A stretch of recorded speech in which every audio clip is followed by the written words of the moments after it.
If you struggle with recording to a click, you've got to check out this new feature that was added to Logic 10.7.5. It's called Free Tempo Recording. You can hide and show this from your control bar, and you can find it right here. Here's Free Tempo Recording. This allows you to record without a metronome or click, and then you can conform your MIDI recordings to the project tempo. So I'll just click the Free Tempo Record button and play in some MIDI.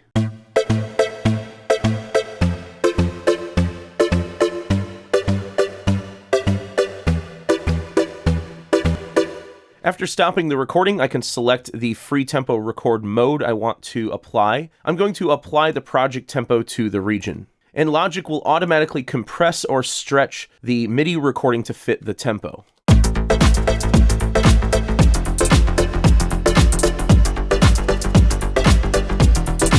If you want to learn more, check out the full version of this tutorial on my YouTube channel, Music Tech Help Guy.